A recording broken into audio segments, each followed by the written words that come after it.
వందల knee replacement సర్జరీలు చేశారు. సో మీరు చేసిన సర్జరీలో యంగెస్ట్ ఏంటి? సో గత 2 దశాబ్దాలుగా ఈ రంగంలో ఉన్నారు కాబట్టి, సో మీరు నీ రీప్లేస్మెంట్ చేయాల్సిన అవసరం ఉన్న పేషెంట్ల యొక్క ఏజ్ క్రమంగా తగ్గుతుందా?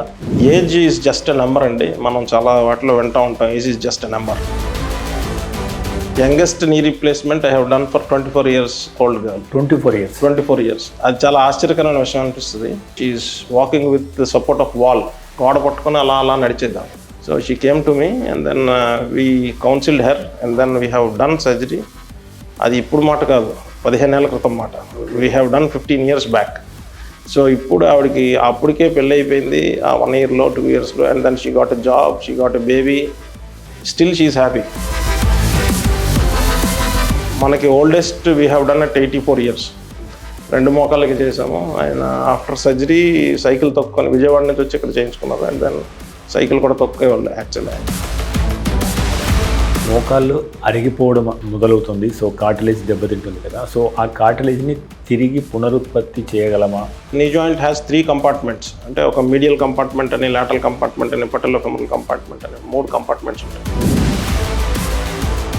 బిట్వీన్ 40 to 60 ఉన్న వాళ్ళకి ఒక పక్కే ఎక్కువ అరుగుదల స్టార్ట్ అయింది అంటే వాళ్ళు వెయిట్ బేరింగ్ ఎక్సర్సైజ్ తీస్తాం పైనుంచి కింద వరకు.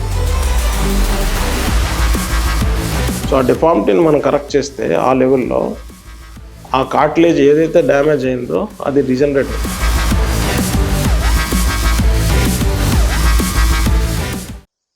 ఏనా ఇవాళ చాలా హ్యాపీగా ఉన్నావు. మెడిసిన్ బిల్ ఇంత తక్కువగా వస్తే హ్యాపీగా ఉండక ఎలా ఉంటామమ్మా? ఇంత తక్కువ రేట్కే ఇస్తున్నారంటే క్వాలిటీలో ఏమైనా డిఫరెన్సెస్ ఉన్నాయేమో. మార్కెటింగ్, డిస్ట్రిబ్యూషన్, ఇంకోటోనే అదనపు ఛార్జీలు లేవు కాబట్టే 50 to 80% మనకి డిస్కౌంట్ లో ఇస్తున్నారు. Med Plus. Hi viewers, welcome to MedPlus TV. దేశంలోని ప్రముఖ డాక్టర్స్ను పరిచయం చేసే వేదిక డాక్టర్ స్టాకు స్వాగతం. ప్రస్తుతం మనం హెల్త్ సిటీలో ఉన్న కేర్ హాస్పిటల్ వైజాగ్లో ఉన్నాం.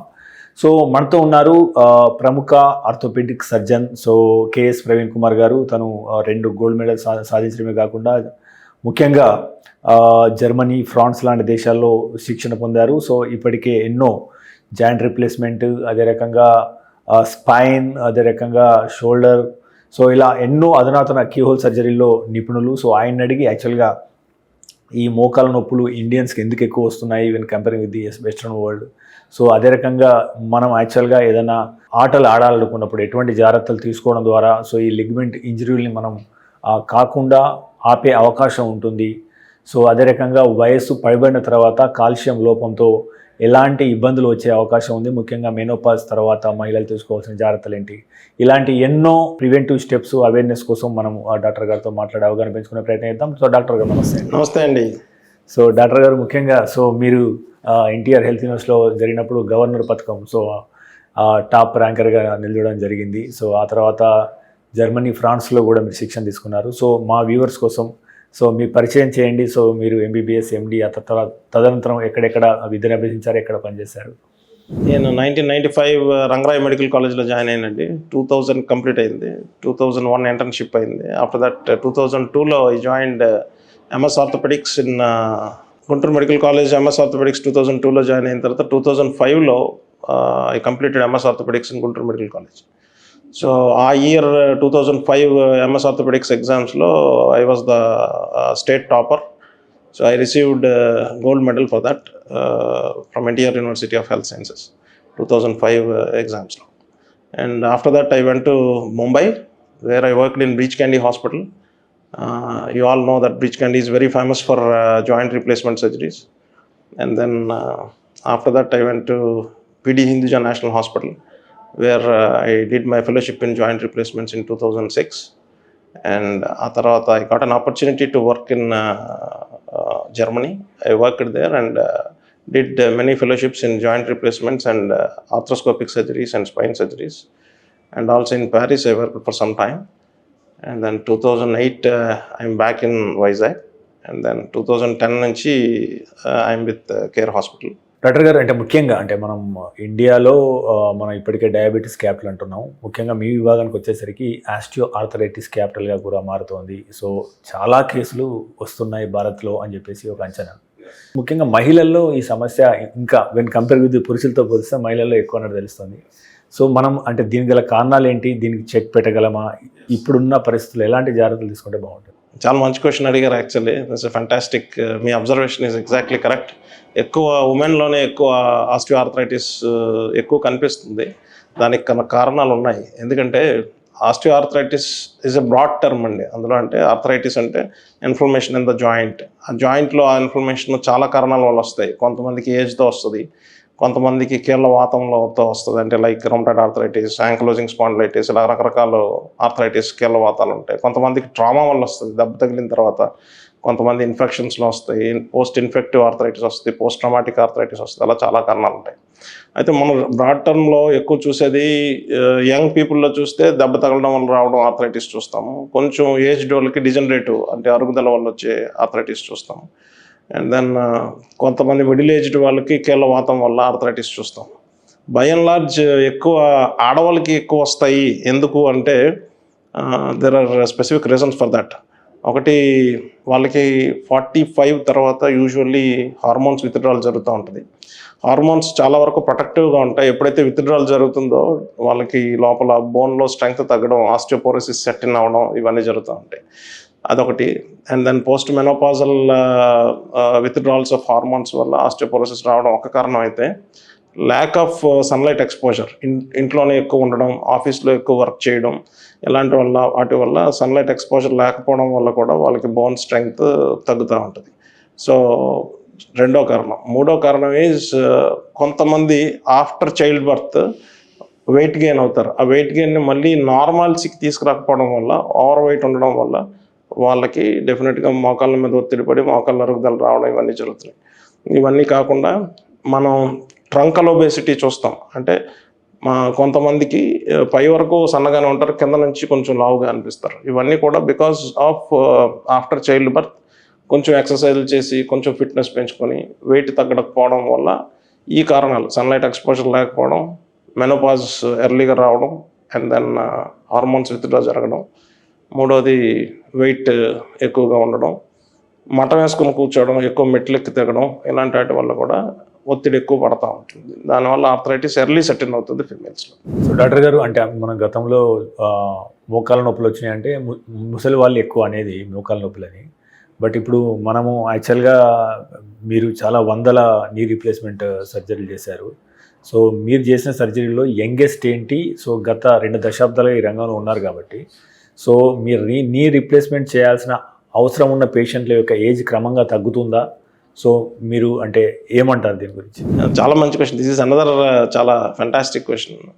So age is just a number అండి. మనం చాలా వాటిలో వింటూ ఉంటాం, age is just a number. ఎందుకు నెంబర్ అని చెప్తున్నానంటే, నాకు youngest knee replacement I have done for 24 years old girl. 24 years. అది చాలా ఆశ్చర్యకరమైన విషయం అనిపిస్తుంది. ఆ అమ్మాయికి కొన్ని రకాల ఆర్థరైటిస్ వల్ల నీ జాయింట్ పూర్తిగా వార్న్ అవుట్ అయిపోయి మ్యారేజ్ అవ్వలేదు, and then no job actually, and then she's walking with the support of wall, గోడ పట్టుకొని అలా నడిచేద్దాం. సో చాలామంది డాక్టర్స్ చూసి ఇప్పుడు సర్జరీ చేయకూడదు, నువ్వు 24 years నీ రీప్లేస్మెంట్ ఇప్పుడు చేయకూడదు, అది కొంచెం ఏజ్ అయ్యాక చేయాలి, 60 years అలా చేయాలి. బట్ ఈ 24 నుంచి 60 వరకు వెళ్ళేది ఎలాగా? ఆవిడ ప్రొడక్టివ్ లైఫ్ ఎలాగా? How she will get married, how she will get job? So she came to me and then we counselled her and then we have done surgery. అది ఇప్పుడు మాట కాదు, 15 ఏళ్ల క్రితం మాట. We have done 15 years back. So ఇప్పుడు ఆవిడకి అప్పటికే పెళ్ళి అయిపోయింది, ఆ 1 yearలో 2 yearsలో, and then she got a job, she got a baby, still she's happy. ఇప్పుడు now she's 40 years, 39-40 years, now she's happy.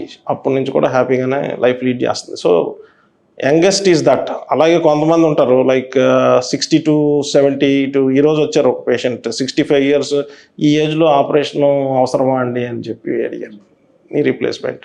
So 65 yearsలో 60 yearsలో అది కూడా జస్ట్ నెంబర్. అప్పుడు దాకా యాక్టివ్గా తిరుగుతున్న వాళ్ళు ఒకసారి సివియర్ పెయిన్ వచ్చి నడలేకపోవడం, ఇబ్బందిగా ఉండడం, ఇవన్నీ మనకి oldest we have done at 84 years. 2 మోకాళ్ళకి చేసాము. ఆయన ఆఫ్టర్ సర్జరీ సైకిల్ తొక్కుని విజయవాడ నుంచి వచ్చి ఇక్కడ చేయించుకున్నారు, అండ్ దెన్ సైకిల్ కూడా తొక్కేవాళ్ళు యాక్చువల్లీ ఆయన. So age is just a number, how active you are అన్నది ఇంపార్టెంట్. అప్పుడు దాకా బాగా తిరిగేవాళ్ళు, నడిచేవాళ్ళు, బాగా అరుగుదల ఉంటే డెఫినెట్గా వాళ్ళకి రిజల్ట్ ఇంకా బాగా ఎంజాయ్ చేస్తారు. హాయ్ వివర్స్, విలువైన విశ్వసనీయమైన ఆరోగ్య సమాచారాన్ని అందించడానికి మనం మెట్లెస్ 1 టీవీని ఏర్పాటు చేశాం. అనతి కాలంలోనే మనం 3 లక్షలకు పైగా సబ్స్క్రైబర్లు, అదే రకంగా 7 కోట్ల వ్యూస్ను సాధించుకున్నాం.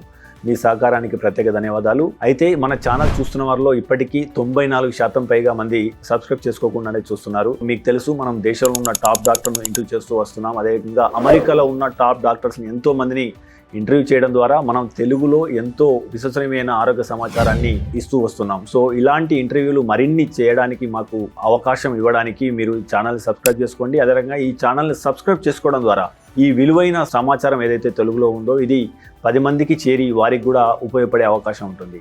So please subscribe and watch MedPlus 1 TV.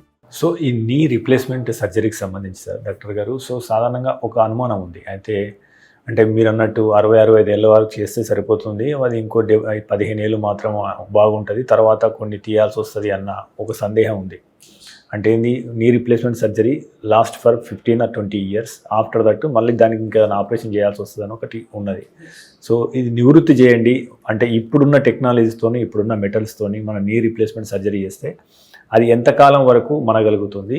15 years వచ్చేది, 16 years వచ్చేది, 20 years వచ్చేది, ఇట్లాగా ఇట్స్ నాట్ ఏ డెఫినేషన్ అండి. Actually it's not a number, అంతమందికి అన్ని చోట్ల అలా ఉంటుందని కాదు.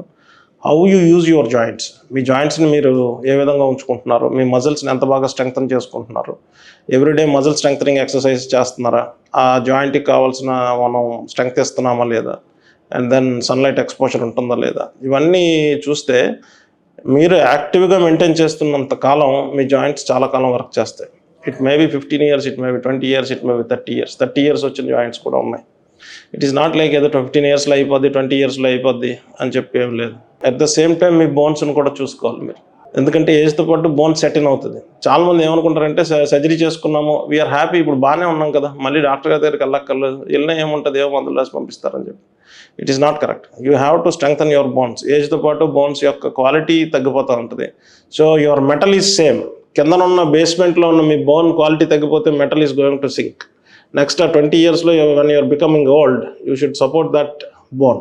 సో ఆ బోన్ స్ట్రెంగ్త్నింగ్ కావాల్సిన మందులు, అవసరమైతే injections, whatever is required, ఆ బోన్ డెక్సా స్కాన్ చేసుకొని బోన్ స్ట్రెంగ్త్ని మనం సపోర్ట్ చేయగలిగి పైన ఉన్న మజిల్స్ని కూడా సపోర్ట్ చేయగలిగితే that may last for long. So doctor గారు, మీరు గత 2 దశాబ్దాలుగా చూస్తున్నారు ఈ ఆపరేషన్ను. సో అప్పటికి ఇప్పటికి ఎలాంటి తేడా వచ్చింది? సో ఈ మినిమల్లీ ఇన్వేజివ్ సర్జరీస్ కావచ్చు, ఈ రోబోటిక్స్ కావచ్చు, ఆ కాంప్లికేటెడ్ ఆపరేషన్ను ఎంత సులువుగా మార్చింది? సో ఎంత తొందరగా రోగి కోలుకుంటున్నాడు? అంటే సర్జరీకి, అంటే దీనివల్ల సర్జరీకి భయపడే అంటే ఎంతో మందికి మీరు ఎలా భరోసా కలిగిస్తారు? జాయింట్ రిప్లేస్మెంట్ పర్సే రోబోటిక్ వచ్చిన తర్వాత బాగా చేంజ్ అయింది అన్నది కాన్సెప్ట్ కన్నా జాయింట్ రిప్లేస్మెంట్లోనే అడ్వాన్స్మెంట్స్ చాలా వచ్చినాయి. ఇప్పటికీ చాలామంది అడుగుతారు నాకు, ఆ రోబోటిక్ రిప్లేస్మెంట్స్ బెటరా, కన్వెన్షనల్ రిప్లేస్మెంట్ బెటరా? So I can tell you only one thing, it is an experienced surgeon which can do better job than any robot. So an experienced surgeon can do a better job than any robot. People will think that robo వచ్చి surgery చేస్తాను అనుకుంటాను. No, robo is just a, మనం అనుకున్న cinema robo కాదండి ఇది. It's just a machine, it's a computer and it's a arm అంతే. ఆ కంప్యూటర్లో మనకి అది, ఆ ఆర్మ్లో మనకి కొన్ని పారామీటర్స్ని చూపిస్తుంది. But it is an experienced surgeon who has to grasp it, and sometimes robo అందరికీ ఒకలాగే చూపించదు, అందరికీ ఇదిగా చూపించదు. We may have to correct ఆ వాల్యూస్ని కూడా మనం పేషెంట్ టు పేషెంట్ మనం ఇచ్చేసుకొని టైట్రేట్ చేసుకొని చేయాలి. సో డాక్టర్ గారు, ఇప్పుడు మోకాళ్ళు అరిగిపోవడం మొదలవుతుంది. సో కార్టిలేజ్ దెబ్బతింటుంది కదా, సో ఆ కార్టిలేజ్ని తిరిగి పునరుత్పత్తి చేయగలమా? అది దాని అంటే అదే స్థానంలో, అంతే స్థాయిలో మనం కార్టిలేజ్ను అభివృద్ధి చేసే అవకాశం ఏమైనా ఉంది? ఇది చాలా మంచి క్వశ్చన్ అండి. ఈవెన్ ఫెంటాస్టిక్ క్వశ్చన్స్ అడుగుతున్నారు ఈరోజు. యాక్చువల్లీ అంటే నీ జాయింట్ ఆర్థరైటిస్లో మీరు అబ్జర్వ్ చేస్తే ఒకసారి నీ జాయింట్ హ్యాస్ 3 compartments. అంటే ఒక మీడియల్ కంపార్ట్మెంట్ అని, లాటరల్ కంపార్ట్మెంట్ అని, పటెల్లోఫెమరల్ కంపార్ట్మెంట్ అని 3 compartments ఉంటాయి. మనకి యూజువల్లీ ఒక పక్క కంపార్ట్మెంట్ స్టార్ట్ అవుతుంది. Usually medial condyle, usually 90% median condyle ఆర్థరైటిస్లో స్టార్ట్ అవుతారు. ఆ ఒక పక్క కాండైల్ ఆర్థరైటిస్ రెండో పక్కకి వెళ్ళి మూడో పక్కకి వెళ్ళి రావడానికి లాట్ ఆఫ్ టైం పడుతుంది. So when you observe patients like between 40 to 60 ఉన్న వాళ్ళకి ఒక పక్క ఎక్కువ అరుగుదల స్టార్ట్ అయింది అంటే వాళ్ళు వెయిట్ బేరింగ్ ఎక్స్రేస్ తీస్తాం పైనుంచి కింద వరకు. వాళ్ళ యాంగులేషన్స్ కొంచెం డిఫార్మిటీస్ ఉంటాయి. సో ఆ డిఫార్మిటీని మనం కరెక్ట్ చేస్తే ఆ లెవెల్లో ఆ కార్టిలేజ్ ఏదైతే డ్యామేజ్ అయిందో అది రీజనరేట్ అవుతుంది. That is what is called joint preservation surgery. High tibial osteotomy అని చేస్తాం, అండ్ దాని లోపల కీహోల్ సర్జరీ ఆర్థ్రోస్కోపిక్ చేసి కార్టిలేజ్ని కొంతవరకు మనం రీజనరేట్ చేయడానికి అవకాశం ఉంటుంది. సో మొత్తం 3 పక్కల అరిగిపోయింది అనుకోండి, దేర్ ఇస్ నో పాయింట్. అప్పుడు రీజనరేషన్ అవసరం కష్టమవుతుంది. సో ఈ ఒక్క పక్క కూడా ఎందుకు మనకు అవకాశాన్ని ఇస్తుందంటే, మన వెయిట్ అంతా ఆ పక్క పడుతుంది. We're changing our weight to the opposite side or into the centre. అటుపక్క ఎప్పుడైతే అన్లోడ్ అవుతుందో న్యాచురల్గా ఆటోమేటిక్గా cartilage will regenerate. Okay. So అది ఒకటి. రెండోది, మనకి ఇప్పుడు కమర్షియల్గా అవైలబుల్ డ్రగ్స్ అన్నీ కూడా కార్టిలేజ్ రీప్లేస్మెంట్కి చాలామంది డ్రగ్స్ వేసుకుంటూ ఉంటారు, మందులు వేసుకుంటుంటారు. అది కార్టిలేజ్ రిజనరేషన్ ఎక్కువ ఉండదు. They have little bit of pain killer effect ఉంటుంది. And then cartilage regeneration, actual regeneration అన్నది అంతగా మందుల వల్ల సాధ్యం కాదు. సో డాక్టర్ గారు, సో మీ దగ్గరికి వచ్చేవాళ్ళు అంటే మోకాళ్ళు మీ అరిగిపోయినాయి అని చెప్పేసి అనగానే, అంటే ఇప్పుడు స్టేజ్ 1, స్టేజ్ 2, స్టేజ్ 3లో ఉన్న వారికి, సో అంటే మోకాళ్ళు చిప్పలు అరిగిపోయినా కానీ అందరికీ ఆపరేషన్ ఒకటే పరిష్కారం కాదు కదా. సో వాట్ ఆర్ ద, అంటే ఇప్పుడు మనం 1 స్టేజ్లో ఉన్న వారికి, 2 స్టేజ్లో ఉన్న వారికి, 3 స్టేజ్లో ఉన్న వారికి కావచ్చు. సో ఎంతమందికి ఆపరేషన్, ఎంత శాతం మందికి ఆపరేషన్ అవసరం అవుతుంది? సో ఎంతమందికి ఏ ప్రత్యామ్నాయాలు చూపిస్తారు, ఎలా ఉంటుంది? ఇది మళ్ళీ మంచి క్వశ్చన్ అడిగారు యాక్చువల్లీ. సో మోకాలు stage 1, stage 2, stage 3, stage 4. So ఇప్పుడు దాకా మాట్లాడుకున్నాం. స్టేజ్ 4 అంటే బాగా 3 పక్కల 3 కంపార్ట్మెంట్స్ అరుగుదల ఉంది, దానికి రిప్లేస్మెంట్కి వెళ్తాము. అది ఓన్లీ 5%. 95%కి ఫస్ట్ రూట్ కాజెస్ ఏంటి అన్నది చూడాలి. ఈ మధ్య నా దగ్గర ఒక 70 years లేడీ వచ్చారు. ఆవిడ సివియర్ పెయిన్తో వచ్చారు. అందరూ సర్జరీ సర్జరీ సర్జరీ సర్జరీ అని చెప్పారు. We have treated her with bone strengthening drugs and exercises. ఆవిడ తగ్గిపోయింది. ఆవిడ తగ్గిపోవడం కాదు, ఆవిడ ఇంట్లోంచి ఒక 100 మందిని తీసుకొచ్చి ఉంటుంది ఇప్పుడు దాకా. తీసుకొచ్చి ప్రతిసారి రావడం, ఎవరో ఒకరిని చూపించడం, బాబు నీ వల్ల నాకు తగ్గిపోయిందని బ్లెస్సింగ్స్ ఇచ్చాను. ఇదే నడుస్తుంది. ఇలా 2 చేతులు పెట్టి నీకు బ్లెస్సింగ్స్ అని. సో ఎందుకు తగ్గినాయి అంటే, సో ఆవిడికి she's suffering with osteoporosis, bone strength తక్కువ ఉంది ఇప్పుడు మాట్లాడుకున్నది. And then she's not doing exercises, దానివల్ల మజిల్ వీక్నెస్ ఉంది. And she's not taking calcium, దానివల్ల పోస్ట్ మెనోపాజల్ ఆస్టియోపోరోసిస్ సెట్ అయింది. సో ఈ ఆస్టియోపోరోసిస్ని మనం ట్రీట్ చేసాం, మజిల్ స్ట్రెంగ్త్ ట్రీట్ చేసాం. అండ్ దెన్ బోన్లో చిన్న ఆర్థరైటిస్లు ఉన్నాయి. ఈ రెండు ఎప్పుడైతే స్ట్రాంగ్గా ఉన్నాయో, when your bones are strong and your muscles are strong and arthritis is very small, ఆవిడ పెయిన్ తగ్గింది. సో ఈ 3 కాంపోనెంట్లో main components minimal exercise, strengthening exercise, core strengthening exercise, and then bone స్ట్రెంగ్థనింగ్కి ముందులో వాడుకోగలిగితే you can really reduce your arthritis to some extent. Stage 1లో 2లో ఉన్న వాళ్ళకి. ఓకే. సో అలాగే కొంచెం అడ్వాన్స్ అయిన వాళ్ళకి వీ గివ్ ఇంజెక్షన్స్, ఇంట్రాఆర్టికులర్ ఇంజెక్షన్స్ ఇస్తాము, హైల్డ్రానిక్ యాసిడ్ ఇంజెక్షన్స్ అని రకరకాల ఇంజెక్షన్స్ ఉన్నాయి. సో వాటి వల్ల కూడా కొంతవరకు తగ్గుతుంది pain. And then third is joint preservation surgery. ఇప్పుడు మాట్లాడింది, కీహోల్ సర్జరీ చేస్తాం, ఆర్థ్రోస్కోపీ చేసి మెనిస్కస్ టేర్స్, రూట్ టేర్స్ ఏవైతే ఉన్నాయో అవన్నీ మనం రిపేర్ చేసేస్తాం. అట్ ద సేమ్ సిట్టింగ్ అలైన్మెంట్లో తేడా ఉంటే మనం డిఫార్మిటీని కరెక్ట్ చేస్తే, ఒక పక్క ఆర్థరైటిస్ ఉన్నది, అది హీల్ అవ్వడానికి మనం దానికి హెల్ప్ చేస్తాం, న్యాచురల్గా అది హీల్ అయిపోతుంది. సో వీటన్నిటి వల్ల మనం డెఫినెట్గా we can delay the progression of arthritis. అంటే స్టేజ్ 1 నుంచి స్టేజ్ 4కి వెళ్ళే టైంని మనం ఒక 2-3 ఏళ్ళ నుంచి ఒక 15 ఏళ్ళ వరకు మనం పెంచగలం. సో డాక్టర్ గారు, అంటే ఈ మధ్య కొంతమంది డాక్టర్లు పిఆర్పి వైద్యాన్ని విపరీతంగా ప్రచారం చేస్తున్నారు. స్టేజ్ 3, స్టేజ్ 4లో కూడా ఇంజక్షన్లు వేసి 1,00,000కు పైగా తీసుకునే వాళ్ళు చాలామంది ఉన్నారు. సో అలా తీసుకున్న మీ పేషెంట్లు మీ దగ్గరికి వచ్చి, నేను 3 నెలల కింద ఇంజక్షన్ వేసుకున్నా, మళ్ళీ అట్నే వచ్చింది, సో ఆ డాక్టర్కి ఇట్లా అన్నాడు అంటే మీకు ఏమనిపిస్తుంది యాక్చువల్గా? సో ఇలాంటి వారికి మీరు అంటే ఈ ఛానల్ ద్వారా అవగాహన కల్పించండి, పిఆర్పి వైద్యం దేనికి పనిచేస్తుంది, సో వాళ్ళ డబ్బులు వేస్ట్ కాకుండా, వాళ్ళ టైం వృధా కాకుండా మీరు ఎలాంటి అవగాహన ఇస్తారు? పిఆర్పి వైద్యం స్టేజ్ 4కి అయితే పెద్దగా ఏం వర్క్ చేయదండి. సో పిఆర్పి వైద్యం ఎర్లీ స్టేజ్లో ఇంజెక్షన్స్ చేసినా, మనం మామూలుగా synovial fluid, synthetic synovial fluid injections చేసినా నాకైతే పెద్ద డిఫరెన్స్ అనిపించలేదు.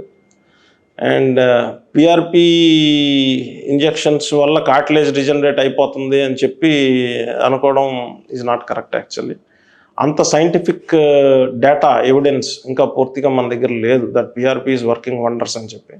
సో అలాంటప్పుడు మనం దీని గురించి మనం ఎక్కువ స్ట్రెస్ చేయకూడదు actually. And it needs lot of evidence to support that PRP is working wonders. But in our hands మేము చూసింది ఏంటంటే synthetic synovial fluid PRP, whatever you are giving, it will be working early only, but late స్టేజెస్లో ఉపయోగం లేదు. Early కూడా ఏంటి అంటే because me arthritis వచ్చింది, జాయింట్లో రా సర్ఫేసెస్ ఉన్నాయి, if you are giving saline ఇచ్చారు అనుకోండి, if you are giving blood filled PRP ఇచ్చారు, or if you are giving synthetic synovial fluid, it just lubricates the joint. So ఆ lubrication వల్ల పేషెంట్కి టెంపరీగా pain తగ్గుతుంది, డెఫినెట్గా టెంపరీగా తగ్గుతుంది, విచ్ మే లాస్ట్ లాంగర్. కొంతమందికి 6 months, కొంతమందికి 1 year. ఈ లోపల వాళ్ళు ఎక్సర్సైజ్ చేయడం, ఈ లోపల బోన్ స్ట్రెంగ్త్ మందులు వాడడం, ఇవన్నీ జరుగుతూ ఉంటాయి అడిషనల్గా. So which component is giving good result అన్నది అప్పుడు మనం డిఫరెన్షియేట్ చేయలేం. So but still some lubrication will help in early stage, but later స్టేజ్లో అవి వర్క్ చేయాలి. సో డాక్టర్ గారు, ఇంకొక విషయం, సాధారణంగా మనకు IT పీపుల్ ఉన్నారు, సెడెంటరీ లైఫ్ స్టైల్ ఉంది. సో కొన్నిసార్లు వాళ్ళకి ఎక్సర్సైజ్ చేయడం అంటే వీక్ మొత్తం సాధ్యం కాని పరిస్థితుల్లో, సో వీకెండ్లో వాళ్ళు విపరీతంగా ఆడడము, బ్యాడ్మింటన్ లాంటివి మిగతా ఆటలు ఆడడానికి ప్రయత్నం చేస్తూ ఉంటారు. సో వార్మప్ చేయకుండా లేదా సరైన శిక్షణ లేకుండా ఆడేటప్పుడు సో స్పోర్ట్స్ ఇంజరీస్ ఈ మధ్య పెరుగుతున్నట్లు తెలుస్తుంది. సో మీ దగ్గరికి ఎటువంటి స్పోర్ట్స్ ఇంజరీస్ వస్తున్నాయి? సో ముఖ్యంగా యువతకి మీరు ఇచ్చే సలహా ఏంటి? వార్మప్ యొక్క ప్రత్యేకత అంటే వార్మప్ యొక్క అవసరం ఏంటి? ముఖ్యంగా అంటే ఎలా చేస్తే ఈ లిగ్మెంట్ ఇంజరీ నుంచి మనం రక్షించుకోవచ్చు? చాలా మంచి క్వశ్చన్ అడిగారండి. యాక్చువల్లీ వార్మింగ్ అప్ ఎక్సర్సైజ్, మనం క్రికెట్ మ్యాచ్ చూసినప్పుడు కూడా warming up exercise for the players చూస్తాము. అట్లాగే మనం కూడా ఎక్సర్సైజ్ చేసేటప్పుడు లేదా ఏదైనా గేమ్ ఆడేటప్పుడు we should have some strengthening exercises. ఆ స్ట్రెంగ్థనింగ్ ఎక్సర్సైజ్ లేకుండా సడన్గా జంప్ ఇన్ అయ్యి ఒక 10 ఏళ్ళ నుంచి ఆడలేదు సడన్గా ఆడేద్దాం అనుకుని, I have seen many patients సడన్గా ఆడడం వల్ల వాళ్ళు రన్నింగ్ అప్పుడు ఫుట్ స్టెప్స్ సరిగ్గా పడకపోవడం, నీ బక్కలు అయిపోవడం, నీ ట్విస్ట్ అయిపోవడం, ఇట్లాంటివన్నీ జరగడం, లెగమెంట్ ఇంజరీస్ చాలా కామన్గా చూస్తుంటాం. అలాగే షోల్డర్ ఇంజరీస్ కూడా. సో వెనక్కి బ్యాక్ అని మనం షటిల్ ఆడేటప్పుడు కూడా so they will have that slap tears, ఇవన్నీ కూడా మనం ఫోర్స్ఫుల్గా కొట్టినప్పుడు జరుగుతూ ఉంటాయి. సో ఇవన్నీ కూడా lack of warming of exercises. ఒకటి మనం ముందు before going for a play we should have strengthening exercises, and then we should protect our knees while running. అంటే నీ క్యాప్ లాంటివి ఏమైనా పెట్టుకోవడం ఏంటో, అంటే మనం సడన్గా ఆడుతున్నాం కాబట్టి if you are player for a longer time ఇవన్నీ మీకు అక్కర్లేదు. సో డాక్టర్ గారు, ఇంకొకటి యాక్చువల్గా ఈ బరువు పెరగడం అనేది యాక్చువల్గా చాలామంది ఈ మధ్య ఒబెసిటీ వస్తున్నారు కాబట్టి వాళ్ళకి మనం కొద్దిగా అవేర్నెస్ ఇచ్చే ప్రయత్నం చేద్దాం. సో మనకు ఎక్కువ బరువు ఉంటే మోకాల మీద ఎంత ఒత్తిడి పడుతుంది? ఫర్ సపోజ్ అతను 2 కిలో అంటే 1 kg 5 కిలోల ఒత్తిడి వస్తుందన్నట్టు కొంత వార్తలు విన్నాను నేను యాక్చువల్గా. అంటే మీరు ఒక 1 kg పెరిగితే 5 కిలోల ఒత్తిడి మీ మోకాల మీద వస్తుంది అన్నట్టు. సో ఇది నిజమా యాక్చువల్గా? సో BMIని మెయింటైన్ చేయడం ఎందుకు అవసరము? ఇది ముఖ్యంగా వయసు దగ్గర పడ్డోళ్ళు వాళ్ళ మోకాళ్ళను చాలా కాలం ఉంచుకోవాలంటే, ప్రొటెక్ట్ చేసుకోవాలంటే ఈ బరువు తగ్గడం అనేది ఎంత వరకు సేఫ్గా ఉంచుతుంది? So it's a simple calculation ఉందండి. ఎంత బరువు ఉండాలి మనం అన్నది ముందు మనం తెలుసుకోవాలి ఫస్ట్.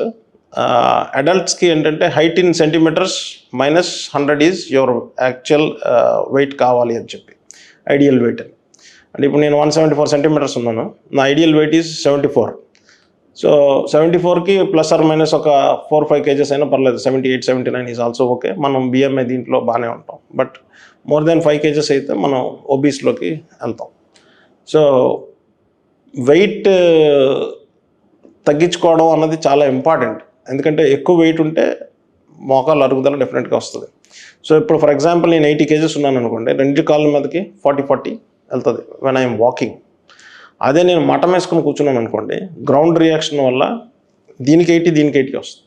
So it depends. అంటే మెట్లు ఎక్కినప్పుడు ఒక కాలు గాల్లో ఉంటుంది, ఇంకో కాలు మీద మొత్తం వెయిట్ ఉంటుంది. లైక్ 80 అంతా ఒక కాలు మీద పడుతుంది. అర్థమైంది మీకు? సో మనం డైనమిక్గా మనం కదులుతున్నప్పుడు నడుస్తున్నప్పుడు మన తాలూకా వెయిట్ మారుతూ ఉంటుంది అలా. సో ఎప్పుడైతే మనం ఒబీస్ ఉన్నామో ఆ నీ జాయింట్ మీద ఎక్కువ వెయిట్ పడడం వల్ల ఆ ఒబిసిటీ వల్ల డెఫినెట్గా ఆర్థరైటిస్ ఛాన్సెస్ పెరుగుతాయి. సో డాక్టర్ గారు, మోకాలను కాపాడుకోవాలంటే అంటే ఇప్పుడు సాధారణంగా ఒక జోక్ ఉంది, సో కార్డియాలజిస్టులు మెట్లు ఎక్కుమంటారు, ఆర్థోపెడ్ వద్దంటారు అని. సో యాక్చువల్గా మనం ఎలాంటి ఎక్సర్సైజ్ చేయడం వల్ల మన మోకాలను కాపాడుకుంటారు? సైక్లింగ్ కానీ, స్విమ్మింగ్ కానీ, బ్యాడ్మింటన్ కానీ, అట్లా మీరు చెప్పండి. అంటే వాట్ ఈస్ ద సేఫెస్ట్, ఎవరు ఏం చేస్తే బాగుంటుంది, విచ్ కైండ్ ఆఫ్ వ్యాయామాలు మన మోకాలను సంరక్షిస్తాయి? సో మన హైట్ వెయిట్ రేషియో బాగా మెయింటైన్ అయింది ఇందాక మనం అనుకుంటే, సో అప్పుడు మనం నడవచ్చు, మెట్లు ఎక్కచ్చు, దిగచ్చు, మటం వేసుకుని కూర్చోవచ్చు, నథింగ్ విల్ హ్యాపెన్. సో అదే మన హైట్ వెయిట్ రేషియో లేదనుకోండి, సో ఎక్కువ వెయిట్ ఉన్నాం అనుకోండి, అప్పుడు నాన్ కాంటాక్ట్ ఎక్సర్సైజెస్ చేయాలి. అంటే లైక్ స్విమ్మింగ్ ఆర్ సైక్లింగ్ అవి చేయాలి. ట్రెడ్మిల్, రన్నింగ్, జంపింగ్, జుంబా ఇట్లాంటివి చేస్తే డెఫినెట్గా you're going to damage more because your overweight, you're damaging more your knee joints. So doctor గారు, ఇప్పుడు మనం యాక్చువల్గా మోకాల మార్పిడి శస్త్రచికిత్సలో ఇక్కడ వేసే మెటల్స్ ఏంటి యాక్చువల్గా? సో వాటి అంటే అది ఎన్ని రకాలు ఉంటాయి? So what are the best options we have right now? So there are so many metals available in market అండి ఈ రోజుల్లో. So some will say titanium, some will say cobalt chromium, some will say oxynium, some will say gold titanium nitrate. మేము గోల్డ్ని చేసుకున్నామండి ఇవన్నీ చెప్పి అంటూ ఉంటారు. By and large all metals almost similar results ఇస్తున్నాయి. కొన్ని they claim that they have more superior results than others. So కొంతమంది మా జాయింట్ బాగా ఎక్కువ కాలం వస్తుంది, ఇది ఎక్కువ కాలం వస్తుంది అని చెప్పి. So by and large what I feel is రెగ్యులర్గా యూస్ చేసే మెటల్స్ ఈజ్ COCR అట్లాంటివి వాడుతూ ఉంటారు. And ఆక్సినియం claims that it is giving more longevity అని చెప్పి. దెర్ ఆర్ పేపర్స్, అంటే ప్రతి ఒక్కరికి దెర్ ఆర్ పేపర్స్, నాది ఎక్కువ లాంగ్ టర్మ్ ఉంది, నాది ఎక్కువ లాంగ్ టర్మ్ ఉంది, అట్లా data. So by and large నేను చెప్పేది ఏంటంటే it is not about the metals, how you look after your knee joint after surgery. So me bone strength ఎలా చూసుకుంటారా, మీ మజిల్ స్ట్రెంగ్త్ ఎట్లా చూసుకుంటారా, మీకు సన్లైట్ ఎక్స్పోజర్ ఉందా లేదా, సో అవి చాలా ఇంపార్టెంట్. సో ఈ మెటల్స్ అన్నీ కూడా all are good. I don't have that ఇది మంచిది ఇది మంచిది కాదు అని మనం we cannot tell to patients. So doctor గారు, ఇప్పుడు మనం back office to the world, but మన బ్యాక్లు కూడా బాగుండాలి కాబట్టి సో పోస్చర్ విషయంలో మీరు జాగ్రత్తలు చెప్పండి. ఎందుకంటే ఇప్పుడు ఏఐటీ పీపుల్ అమ్మాయిలను అడిగినా కానీ 36-40 ఏజ్ని నా L1, L2, L3 అని చెప్పి కొత్త లాంగ్వేజ్ మాట్లాడుతున్నారు. సో హౌ టు ప్రొటెక్ట్ మరి వాళ్ళకి సాధారణంగా నడుము నొప్పి రాకుండా ఎటువంటి జాగ్రత్తలు తీసుకోవాలి? మనం ఏజ్ ఓల్డ్ మనం చూస్తే సూర్య నమస్కారాలు ఇవి ఉంటాయి, మీరు అబ్జర్వ్ చేస్తే ఇట్స్ జస్ట్ ఓన్లీ ఒక 15-20 మినిట్స్ ఎక్సర్సైజ్ ఉంటుంది. ఆ ఎక్సర్సైజ్లో మీకు ఫార్వర్డ్ బెండింగ్ ఉంటుంది, బ్యాక్వర్డ్ బెండింగ్ ఉంటుంది, ఇవన్నీ ఉంటాయి, సన్లైట్ ఎక్స్పోజర్ ఉంటుంది, ఎవ్రీథింగ్ ఈజ్ లైక్ సూర్య నమస్కారాల్లో చెప్పిన ఎక్సర్సైజ్ అన్నీ కూడా మనకి బ్యాక్ పెయిన్ లేనప్పుడు చేసుకుంటే డెఫినెట్గా they will definitely help us. But for IT people కానీ long term sitting is not good at all. అంటే నేను గంటలు కూర్చుంటానంటే ఈజ్ నాట్ కరెక్ట్. ఎందుకంటే నా హెడ్ వెయిట్, నా నెక్ వెయిట్, నా chest weight, everything is on to my spine. మా స్పైన్ మీద ఎక్కువ ఒత్తిడి పడ్డాక ఏమవుతుంది, డిస్క్ డిజనరేషన్స్ జరగడం ఇవన్నీ జరుగుతూ ఉంటాయి. అండ్ మనం ఫార్వర్డ్ బెండింగ్ చేస్తూ ఉంటే డిస్క్ మీద ఎక్కువ ఒత్తిడి పడి డిస్క్ అరుగుదల వస్తూ ఉంటుంది. So sitting for long time is not advisable. మీరు వర్క్ చేస్తున్నారు, ఒక హాఫ్ అన్ అవర్ 40 మినిట్స్ తర్వాత నిలబడండి, అక్కడే వర్క్ చేయండి, నిలబడి వర్క్ చేయండి, మళ్ళీ కాసేపు నాకు కూర్చోండి. Continuous sitting is not good, forward bending is not good for longer time. And then మీ యొక్క back strengthening exercise is also important for professionals. Back strengthening exercise ఎక్కువ చేసే వాళ్ళకి ఏమవుతుందంటే they can take stress like forward bending కానీ, games play చేయడానికి కానీ, sitting for long time కానీ వాళ్ళకి ఏం అవ్వదు. But otherwise if you are travelling for some time 4-5 hours కూర్చొని కార్లో వెళ్ళాల్సి వస్తుంది అనుకుంటే డెఫినెట్గా they will have back pain ఎక్కువ టైం చేస్తే అది. So I have patients who are travelling for 2 hours a day. ఇక్కడ నుంచి 1 hour అనకాపల్లి వెళ్ళి మళ్ళీ అక్కడ నుంచి 1 hour బ్యాక్ రావడం. They sitting in the car long term for hour period of long term like 6 months, 1 year, 2 years. Their office అక్కడ ఉంటుంది, ఇల్లు ఇక్కడ ఉంటుంది, they will be travelling. So ఎక్కువసేపు కూర్చొని ట్రావెల్ చేయడం వల్ల definitely they will have back pains. Doctor గారు, ముఖ్యంగా ఇప్పుడు ఆహారం విషయానికి వద్దాం. సో మనం మారుతున్న కొద్దీ మనం తినే ఆహారం మారుతూ వస్తుంది, సమస్యలు కూడా వస్తున్నాయి. సో ముఖ్యంగా ఎముకల పటుత్వాన్ని, బలాన్ని తగ్గించే ఆహారాలు ఏంటి, వేటికి దూరంగా ఉండాలి? సో ఇప్పుడు ఎలాంటి ఆహారాలు తీసుకోవడం ద్వారా మన ఎముకలు బలంగా మారుతాయి? చాలా మంచి క్వశ్చన్ అడిగారు. జంక్ ఫుడ్స్ అన్నీ అవాయిడ్ చేయాలండి. సో జంక్ ఫుడ్స్, ఎక్కువ సాల్ట్ ఉన్నవి జంక్ ఫుడ్స్, లైక్ జంక్ అంటే ఇంకా మీకు తెలిసిందేముంది, చిప్స్ అని, పొటాటో చిప్స్ అని, రకరకాల చిప్స్ ఉంటాయి. అండ్ దెన్ ఇవి క్రీమ్ బన్స్, ఇట్లాగా జంక్ ఫుడ్స్ అన్నీ మనం ఆయిల్ ఫుడ్స్ ఇవన్నీ కొద్దిగా తగ్గించుకొని గ్రీన్ లీఫీ వెజిటబుల్స్కి ఎక్కువ ఇంపార్టెన్స్ ఇవ్వాలండి. గ్రీన్ లీఫీ వెజిటబుల్స్కి ఇవ్వాలి. మనం ఎక్కువ ఆకుకూరలు, వాటిలో బోల్డంత ఐరన్, కాల్షియం ఇవన్నీ ఉంటాయి. So they will definitely help in bone strengthening. దాంతోపాటు సన్లైట్ ఎక్స్పోజర్, వైటమిన్ డి కావాలి. అంటే మనం తినే కాల్షియము మనకి బాడీలోకి అబ్జర్వ్ అవ్వాలి అంటే మనకు సన్లైట్లో ఉండాలి. అంటే vitamin D is a coupling agent which sits in the gut. మనం తినే ఫుడ్ని కాల్షియంని ఎప్పుడు వస్తుందా అని వైటమిన్ డి ఇంటెస్టైన్లో వెయిట్ చేస్తూ ఉంటుంది. కాల్షియం రాగానే పట్టుకొని దాన్ని తీసుకెళ్ళి డిఫరెంట్ ఆర్గన్స్లోకి చేరదీస్తుంది. ఇప్పుడు సన్లైట్ లేదనుకోండి, there is no vitamin D, whatever calcium you're eating, whatever మీరు గ్రీన్ లీఫీ వెజిటబుల్స్ కానీ ఏం తింటున్నా, నువ్వులు తింటున్నారు, అవి తింటున్నారు, బెల్లం తింటున్నారు, ఏం తిన్నా సరే ఎవ్రీథింగ్ ఇంటూ స్టూల్స్లోకి వెళ్ళిపోతుంది. So sunlight exposure and calcium both are important. So green leafy vegetables, sunlight exposure, minimum exercises are key for lifestyle. వేటికి దూరంగా ఉండాలి సార్ యాక్చువల్లీ? జంక్ ఫుడ్ ఒకటి, ఇంకా డ్రింక్స్ విషయానికి smoking will definitely weak your bones, osteoporosis set in అవుతుంది. So alcohol to some extent, అంటే too much alcohol ఇవన్నీ ఆపాలి. సో కూల్ డ్రింక్స్ ఎస్, ఇవన్నీ జంక్. ఎస్. ఇంకొక డాక్టర్ గారు, ఇప్పుడు సాధారణంగా ఏదైనా అంటే గుండెకి సంబంధించి ఏదైనా ఇష్యూ జరిగినప్పుడు సిపిఆర్ చేయాలి, ఇట్లా పడుకోబెట్టాలి అని కొన్ని రూల్స్ చెప్తారు యాక్చువల్గా. అట్లనే ఒక ఆర్థోపెడిక్ ఏదైనా యాక్సిడెంట్ జరిగింది, అతనికి కాలు బోను ఏదో ఇరిగింది, సో హాస్పిటల్ తీసుకెళ్లే వరకు అంటే లేమెన్ చాలామంది చూస్తుంటారు కాబట్టి ఏ జాగ్రత్తలు తీసుకోవడం వల్ల అతనికి ఎక్కువ హాని జరగకుండా హాస్పిటల్లో చేర్పించగలరు? సో చాలా మంచి క్వశ్చన్ అడిగారండి. ఇప్పుడు ఫ్రాక్చర్ అయింది, ఫ్రాక్చర్ అయిపోయిన తర్వాత లింబ్ మనకి వేలాడిపోతూ ఉంటుంది. సో ఆ లింబ్ని సపోర్ట్ చేయడానికి ఒరిజినల్ పొజిషన్లో కొంతవరకు దాన్ని తీసుకొచ్చి దానికి ఏదైనా సపోర్ట్ పెట్టి స్ప్లిట్స్ లాగా, లేకపోతే చిన్న చిన్న కర్రలాగా, చాలామంది నాకు విలేజెస్ నుంచి కూడా చిన్న చిన్న కర్రలు అటుపక్క ఇటుపక్క సపోర్ట్ చేసి చిన్న బ్యాండేజెస్ పెట్టి ఒక బ్యాండేజ్ టై చేసి, సో దట్ ట్రాన్స్పోర్ట్లో అది ఇట్లా మ్యాంగిల్ అయిపోకుండా, ఫర్దర్ డ్యామేజ్ అవ్వకుండా అది హెల్ప్ చేస్తుంది. ఇప్పుడు అన్ని అంబులెన్సెస్ వచ్చాయి కాబట్టి the technicians are taking care of everything. But still అప్పుడు ఆ సమయంలో అటువంటి అవైలబిలిటీ లేనప్పుడు లేమెన్గా కూడా మనం we can support that fracture. సాధారణంగా ఇప్పుడు మనం గత 15 సంవత్సరాల నుంచి ఈ రోబోటిక్ వైద్యము లేదా మిగతా చాలా మార్పులు వస్తున్నాయి వైద్యంలో. సో ఇప్పుడు ఏఐ వచ్చింది, so companies are investing $trillions for inventions. అందరూ అనేది ఏంటంటే ఏఐ తొందరగా రీడ్ చేస్తుంది, రీసెర్చ్ చేస్తుంది కాబట్టి ఇన్వెన్షన్స్ చాలా ఫాస్ట్గా వస్తాయని నమ్మకం ఉంది. సో మీ దృష్టిలో అంటే ఈ వైద్యంలో, ముఖ్యంగా ఆర్థోపెడిక్ వైద్యంలో వచ్చే 10 ఏళ్ల పాటు ఎలాంటి విప్లవాత్మక మార్పులు వస్తాయని మీరు అంచనా వేస్తున్నారు? అది దాని గురించి చెప్పండి sir. So technology is definitely help us in educating the patients అండి. మెయిన్ పీపుల్కి ఇప్పుడు ఇన్ఫర్మేషన్ ఉంది, సో వాళ్ళు గూగుల్ చేసినా ఏం చేసినా they know everything, what is happening అన్నది, ఏం జరుగుతుంది ఏంటి అన్నది. పేషెంట్స్ ఎడ్యుకేషన్ చాలా ఇంపార్టెంట్, వాళ్ళకి తెలుస్తున్నాయి. నెంబర్ 1. నెంబర్ 2, అదే టెక్నాలజీ డ్రివెన్ మనకి it is helping in knee replacements, వాటిలో కూడా technology robotic is helping. So computer assisted surgery long back నుంచి స్టార్ట్ అయింది. సో ఇప్పుడు ఈ computer assisted surgery now it is going to take care of the trauma also. అంటే చిన్న fractures కూడా computer assisted technology is coming. So nevertheless it is then experienced surgeon will do a better job than machines. అంటే మీరు గత 2 దశాబ్దాలుగా అంటే మీ దగ్గరకు వచ్చే పేషెంట్ విషయంలో కానీ మీరు విన్నా కానీ, సో అతిపెద్ద అపోహలు ఏంటి మీ రంగానికి సంబంధించి, తద్వారా జనాలను అవగాహన కల్పించడానికి? మీకేమనిపించే అపోహల్లో? అంటే మేము ఇటుపక్క నిల్చున్నాం, so common people will tell. అంటే మన అపోహలు, కోల్డ్ వెదర్లో మోకాలు నొప్పులు ఎక్కువ వస్తాయి.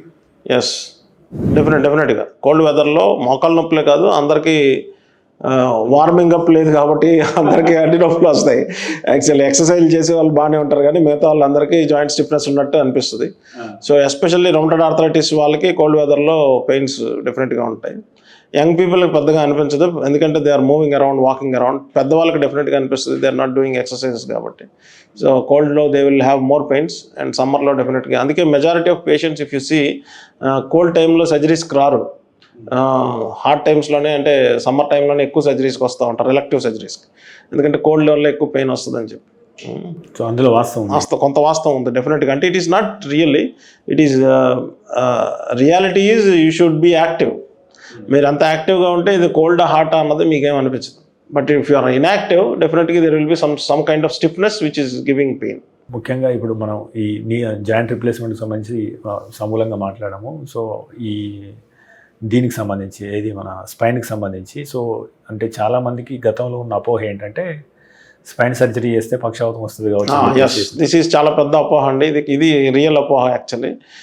ఇప్పటికీ అడుగుతూ ఉంటారు సర్జరీ చేస్తుంటే పక్షవాతం వస్తుందా అని చెప్పి. That is absolutely wrong. అంటే హౌ సేఫ్ ఇట్ ఈస్?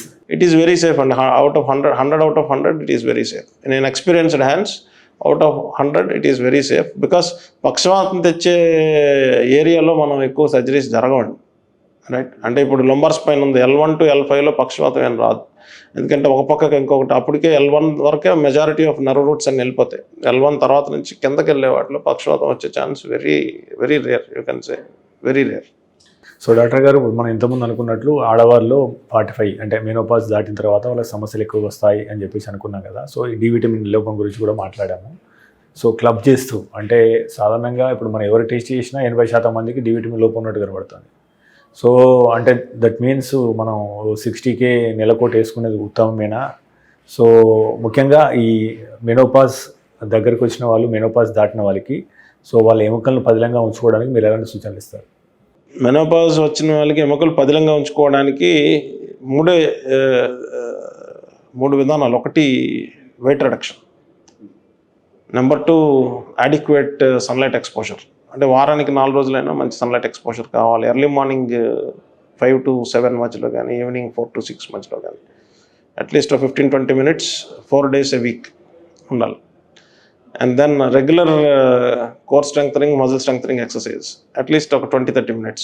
అందులో ఒక 10 నిమిషాలు బ్యాక్ స్ట్రెంగ్థనింగ్, మిగతాది జాయింట్ స్ట్రెంగ్థనింగ్ చేస్తే డెఫినెట్గా ఈ మోకాళ్ళు అరుగుదల కానీ నొప్పులు కానీ రాకుండా మనం కాపాడచ్చు. సాధారణంగా సెడెంటరీ లైఫ్ స్టైల్ పెరిగిన క్రమంలో సో ఇప్పుడు ఇక్కడ కూర్చున్న ఐటీ ఎంప్లాయీలకు కానీ, సో హైదరాబాద్లో పనిచేస్తున్న 8 లక్షల మంది ఎంప్లాయీలకు కానీ సో పోస్చర్ గురించి, అదే రకంగా ఎంతసేపు కూర్చున్న తర్వాత ఎలాంటి ఎక్సర్సైజ్ చేయడం ద్వారా అంటే బాగుంటుంది? ముఖ్యంగా ఇప్పుడు ట్రైన్లో 12 hours ప్రయాణించే విషయంలో కావచ్చు.